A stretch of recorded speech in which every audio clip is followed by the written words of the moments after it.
बिस्मिल्लाहिर्रहमानिर्रहीम अस्सलामु अलैकुम। शार्प टेक चैनल के तवज्जो से मैं आप लोगों की खिदमत में हाज़िर हूँ।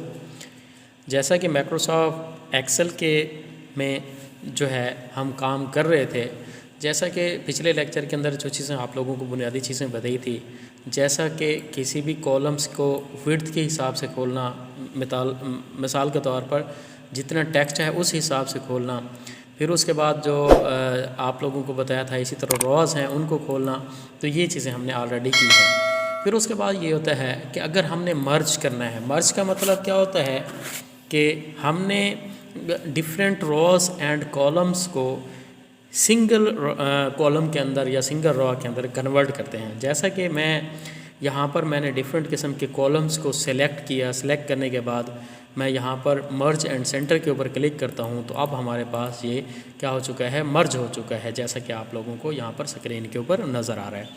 मर्ज का मतलब यही होता है कि different Ross and different selected Ross and column converted into single raw and column. ठीक है जी, जैसा कि हमारे पास ये है। अब देखिए मैं यहाँ पर मज़ीद इसको थोड़ा सा बढ़ा देता हूँ ताकि हमें जो है यहाँ आसानी के साथ क्या है पता चल सके। अब मैंने क्या किया है, इसको मर्ज किया हुआ है।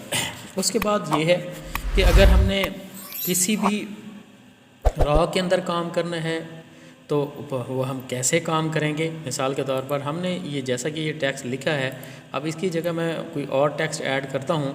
जैसा कि मैं यहाँ पर एक ही जगह मैं यहाँ पर लिखता हूँ कंप्यूटर। अब मैं इसी एक ही रॉ के अंदर नीचे लिखना चाहता हूँ, तो यहाँ पर Alt+ इंटर प्रेस करूँगा। जैसे Alt+ इंटर प्रेस करूँगा तो यहाँ पर मैं जो है लिख सकता हूँ सॉफ्टवेयर।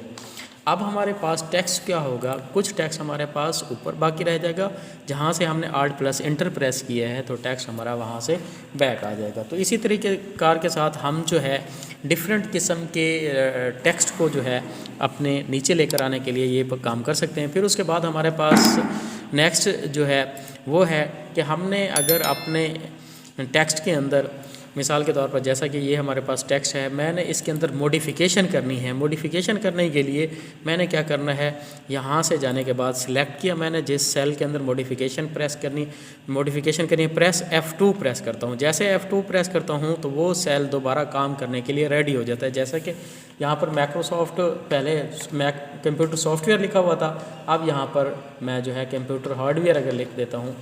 अब इस सेल के अंदर काम करने के बाद अब मैं दोबारा F2 प्रेस करता हूं तो इस सेल से हम क्या आ जाएंगे, बाहर आ जाएंगे, ताकि हमारा आगे नेक्स्ट काम हो सके। तो इसी तरीक़ाकार के साथ हम किसी भी सेल के अंदर मॉडिफिकेशन करना चाहते हैं तो F2 के साथ वो काम हमारा हो सकता है। फिर उसके बाद ये होता है कि अगर हमें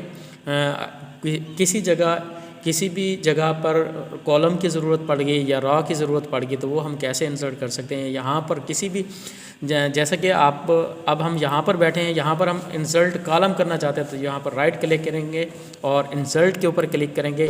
इंसर्ट के ऊपर क्लिक करने के बाद अब हमें रॉ की ज़रूरत है या इंटायर कॉलम की ज़रूरत है। अगर मैं यहाँ पर इंटायर कॉलम सिलेक्ट करता हूँ तो यहाँ पर हमारे पास एक और कॉलम हमारे पास क्या आ जाएगा, एडिशनल आ जाएगा।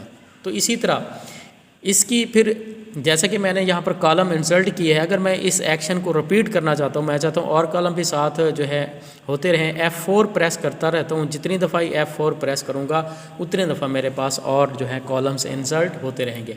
इसी तरह अगर हमने रॉ इंसर्ट करनी है तो यहाँ पर हम क्या करते हैं, इंसर्ट के ऊपर जाते हैं, इंसर्ट इंटायर रॉ करते हैं। जैसे मैं रॉ करता हूँ अब हमारे पास एक और एडिशनल रॉ क्या है, एक्टिवेट होगी है। अब यहाँ पर मैं F4 प्रेस करता रहता हूँ तो F4 के साथ क्या है, ये मेरे पास रॉस की तादाद क्या है, बढ़ती रहेगी।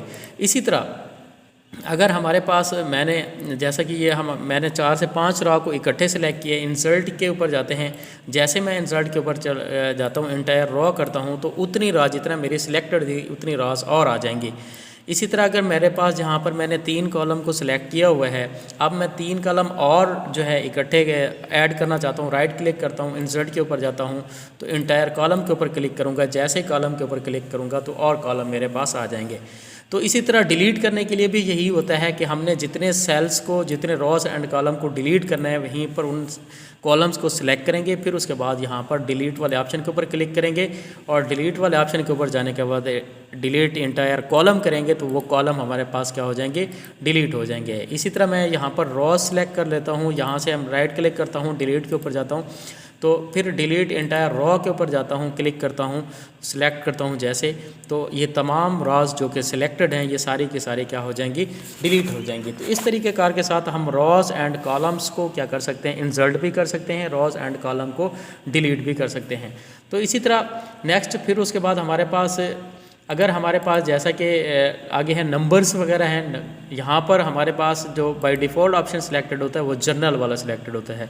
जर्नल का मतलब ये होता है कि हमने अगर किसी भी सेल के अंदर अल्फ़ाबेटिक टेक्स्ट लिखना हो वो भी लिख सकते हैं, हमने न्यूमेरिक टेक्स्ट लिखना हो वो भी लिख सकते हैं। अदरवाइज़ अगर यहाँ पर जाकर हम नंबर्स के ऊपर क्लिक करेंगे तो सिर्फ नंबर ही ऐड होंगे। अगर डेट के ऊपर शॉर्ट डेट है, लॉन्ग डेट है, तो यहाँ से जो भी हम फॉर्मेट सेलेक्ट करेंगे हमारी शीट के अंदर वही चीज़ क्या हो जाएगी, इंसर्ट हो जाएगी। उम्मीद करते हैं कि ये वीडियो आप लोगों को पसंद आएगी। इंशाल्लाह नेक्स्ट वीडियो के साथ आप लोगों की खिदमत में फिर हाजिर होंगे। तब तक अल्लाह हाफिज़।